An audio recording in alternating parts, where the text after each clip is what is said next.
So guys, when I first started my job with my current employer, they gave me a package that contained my employer match. Unfortunately, like the responsible person that I am, I threw it out. And the sad thing is that my employer does not publish what the employer match is anywhere. So it's really hard to find. And that's one of the things about employers. They do not teach you how to take advantage of free money. They don't teach you that in school either. So the whole system is rigged so that you stay and stick in the rat race forever.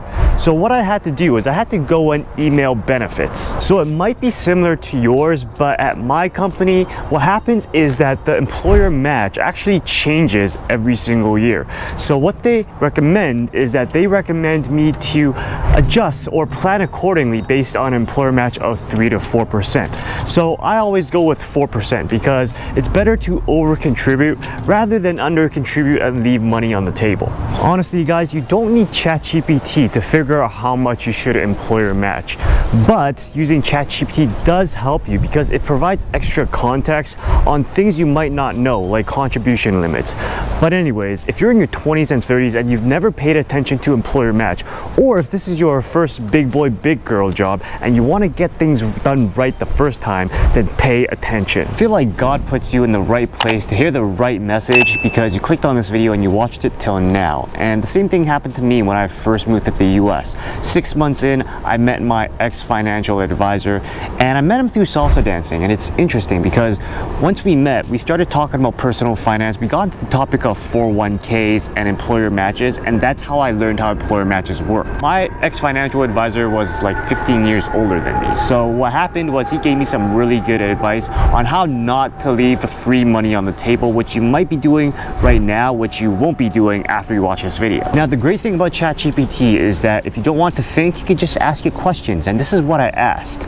My employer match is 4% of eligible compensation, base plus eligible incentives and bonuses. If I do not contribute up to that amount, the amount is capped at what I've contributed. I make 100K per year. How much should I contribute to my Roth 401k in order to maximize my employer match every year? So 4% of 100K is $4,000. That's how much I need to contribute to maximize my employer match. You don't need a calculator for that.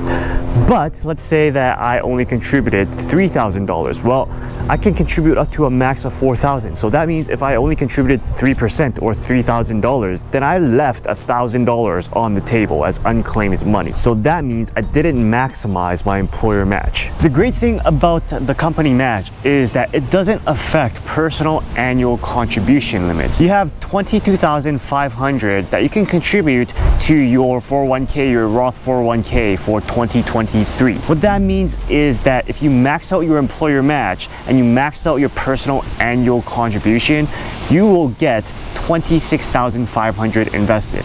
For me, because it's $23,500 for personal and that $4,000 that comes from my company match. Now the fun starts when you ask ChatGPT questions like, if I invested just this one time $26,500 into my Roth 401k and I don't invest afterwards and I just leave it there for the next 30 years and it compounds and grows at 7% per year, what's the ending balance gonna be at the end of 30 years? And ChatGPT responded that it's going to be $114,300. Not a bad chunk of change. And remember, because I put that money in a Roth 401k, it's gonna be tax-free.